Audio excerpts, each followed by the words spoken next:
Sir Jojo, go.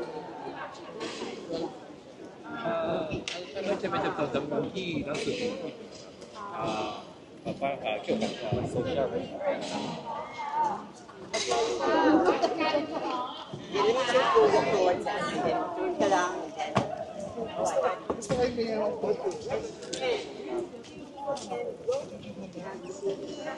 Walk towards people.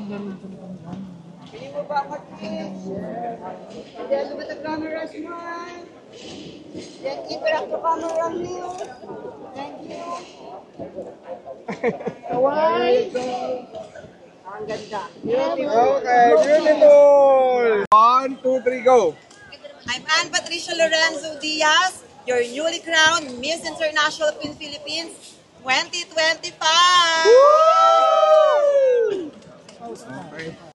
But of course, seriously, when I joined MIQ Philippines for the third time in this year, the theme is transformation.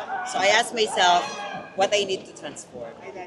Transformation isn't only about physical. So sobrang nag-transform ako in many ways, like my mental health, spiritual, and also emotional. And also because the theme of transformation, sobrang nadurog yung puso ko when the pageant started last April 1 that many candidates was being bashed because they are not fit on the standard. So sabi ko, what least I can do? So, hinelp ko sila in many ways na pwedeng support para kahit papaano maramdaman nila that they are belong. Kasi di ba yung binabox natin masyado yung beauty standards. So now that I am so happy kasi hindi ko yun ginawa dahil gusto ko manalo or what. Just because sobra talaga akong natutuwa kapag yung mga tao sobrang passionate sa dream nila and the only thing that they are lacking on them is the support and also the resources. So, yun. Kung ano yung meron ako, shinare ko lang, nagpakatotoo lang ako. And one thing is for sure, I learned how to forgive and I learned how to ask forgiveness. Siguro yun yung nagpalaya sa akin ngayon. Tsaka nakakagulat sa'yo, ang game plan mo for this season is that kalmado lang hanggang sa huling, di ba, huling sandali ikaw ay nagsasayaw-sayaw lang, parang bahala na, whatever happens, happens. Yes, yun yung natutunan ko from the past years that I joined MIQ Philippines. Sobra akong gigil, sobrang pressure ako, and ginigigil ko yung sarili ko manalo. And then I realized na hindi pala dapat yun. Dapat pala mas pressure tayo makapag-perform sa stage rather than pressure tayo manalo. Because if you will perform well, of course, pwede kang manalo. So, yun, kinalma ko lang kasi gusto ko enjoyin. Yun yung mga na-miss ko noong 2022, 2023. Sobrang na-miss ko yung yung sisterhood, na-miss ko yung kalma lang, and then yun chill lang, enjoy. Kasi magugulat tayo, tapos na. Tignan mo ngayon, tapos na. So, sobra ko siyang na-enjoy. So, sabi ko kanina after the Q&A, whatever happens, what matters most is that I really enjoy this edition of MIQ Philippines. Miss Anne, you were very emotional when you were announced as the winner. Did you have high expectations for tonight's result? Actually, yun nga yung sinabi ko ni Mama Tenten that my game plan is very kalma. So, hindi ako of course, we wanted to win. I wanted to win so bad. But binawasan ko expectation kasi ayoko na yung ma-disappoint or what. Parang tinaas ko na sa Diyos. Parang after the Q&A, after everything that I've done, and then kung ano yung magiging resulta, tatanggapin ko siya ng maluwag sa puso. Because, of course, isa lang corona eh. Lahat naman deserving eh. But, of course, it's all about destiny and timing. Opo kayo, Sir Tay. Sir Tay, topic ka. Opo, Picture lang ako sa back. Sige lang, sir. Go, sir. Dito sa gitna dapat. Gitna yung yung crown. Gitna yung crown. Congrats po, Sir T. What's your message for Auntie? Kasi hinirang na po ang ating bagong reyna. What's your message for her? Message ko sa kanya is stay humble. Yun yung pinaka-importante. To be a queen and a beauty queen talaga is kailangan pa always kang humble. Hindi lamang sa akin, kundi sa lahat ng mga nakakasama mo, especially sa mga other contestant and all. Ayun po. And loyalty sa organization. Yun po yung alam kong gagawin ni Anne. Yes, I will. Yun po. Winner. Congratulations! Photo. Photo kayo ni Sir Tay. Photo kayo ni Sir Tay. Photo muna sila. Photo muna.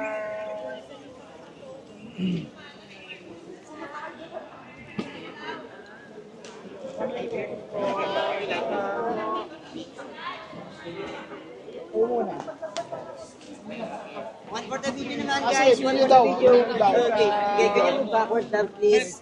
Excuse na po, ano po, ay, Video daw po. Everyone, look at the camera first. Ma'am, okay lang sa ilan tayo ng one. Thank you. Alright. Then, look at the camera.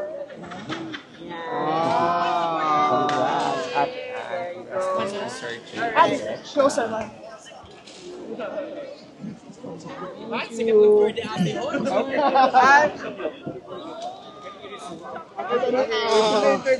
Ano gagawin natin? interview lang daw muna po si Sir Jojo, okay lang. Okay, Sir Jojo muna. Jojo muna. Sobrang saya. Hindi ko alam kung makakatulog ako mamayang gabi o sa mga susunod na araw. Parang it's all dream pa lang to. Actually, hinintay ko siya ng matagal. That's why I'm very emotional. Then, hindi ko naisip na dadating pala siya talaga sa isang araw. Na talaga palang lahat pala tayo dito may timing. Tamang timing lang. My last question is, what is your message to Sir Jojo since he's been supporting MIQ for this past years? I'm very thankful to Sir Jojo because even... Sorry, sa camera ka lang. Alright? Again, 21? I'm very grateful and thankful to Sir Jojo because he supported all the queens, not only Miss International Queen Philippines, but of course, the partnership of Jojo Bragais and Miss International Queen Philippines is truly amazing because after how many years, talagang meron na talagang shoes pang pageant ang mga chance contestera na kagaya ko. So sana ituloy lang to ni Sir Jojo at sana sabay-sabay kaming lahat na mag-walk queen. Congratulations! Last one na lang, Miss Anne, yung tagline ng Jojo Bragais. Jojo Bragais, walk win. Okay? On your cue, ready? 3, 2, 1? Jojo Bragais, walk queen. Thank you. Congratulations. Ay, Kenneth! Iba si Kenneth. No, mag-interview kami, sir. Go lang.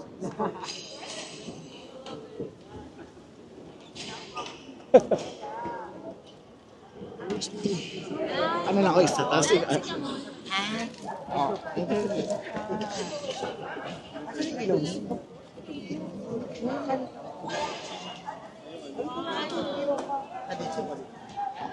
picture tayo. Interview daw dito, sir. Me? Picture mo naman kami. Wait lang. Para makalis na tayo.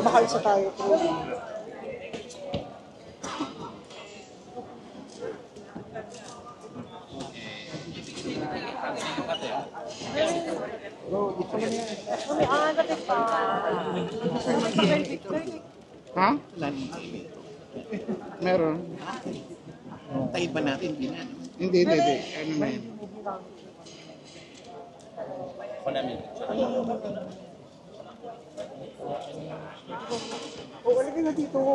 Grabe naman ang pailaw ni ano. Ito.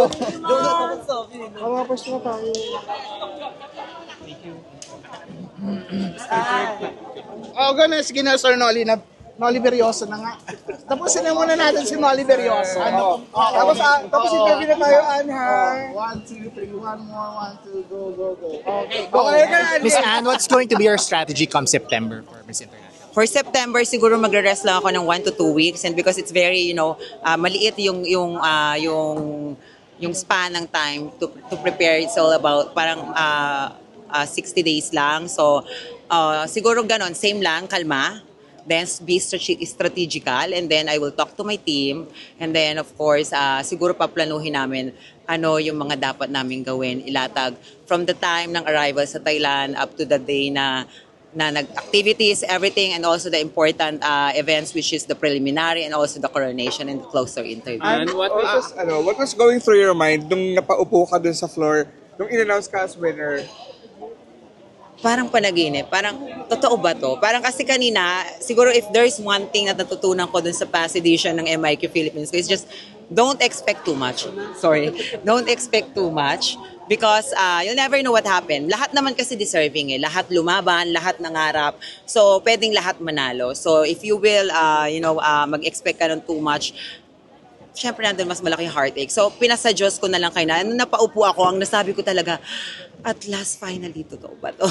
Ang pinakamasaya kanina, yung boyfriend mo, super iyak siya at super love sign sa iyo. Ano yung message mo sa kanya? Kasi through thick and thin, magkasama talaga kayo. Yes, since 2017, since kumukontest pa lang ako sa mga probinsya, sa mga barangayan, barrios, siya talaga kasama ko. He's my driver, everything, supporter, critic, lahat yan siya yan. And then, nakita niya yung heartaches ko, yung everything and preparation, yung hard work ko.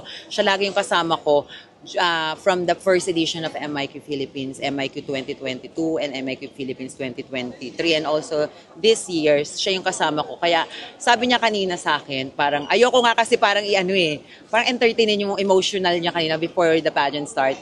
Ang haba ng message niya, tapos sabi ko lang sa kanya, #love. And what do you think made you win tonight? What made the judges decide to pick you? May kinalaman ba yun sa final answer mo? Kasi kanina yung final answer mo, you talk about a certain candidate, a fellow candidate of yours, na kung hindi ko yung mananalo kasi hindi ka kunwari deserving. Do you think there's another reason why you think you won tonight? And when I joined MIQ Philippines 2025, actually I don't have any plans na parang I want to retire and focus on my business. And then sabi ko parang one time na naginip ako, this is true, that I saw my younger self. My younger self was very striving hard and kasi I'm an independent contestera when I was young eh. Parang I provided everything for myself. Ako yung nagpapatahi ng gown ko from my baon and everything. I learned how to do my makeup. So ganyan, parang dun sa sa panaginip ko, nakita ko yung batang ako. And then sabi ko, baka mamaya parang yung parang yung nasa inner self ko, parang hindi pa fulfilled. She wants to fulfill another dream, which is MIQ Philippines, yung hindi na-resolve na issue. So, when I competing, ewan ko kung God grace yun, parang may isang candidate, which is number 48 from Cavite, that she's very young. And then she asked me that, Ate Ana really wanted to pursue my dream, but of course, I have a lot of, parang lack of resources and support. And because I am a contestant before, I have a lot of gowns. Siyempre, ganyan. So sabi ko, ito yung mabibigay ko sa kanya. And then, she's very appreciative. Sobrang tuwa ako sa kanya kasi sobrang na-appreciate niya. And I see myself, my younger self sa kanya. So, feeling ko yun yung nagpanalo, yung being authentic. And then, just like what I've said earlier, my final answer is that you'll never go wrong by building a dream that can benefit to others. Did you pray last night for you to win? Sobra. Every day, maya-maya.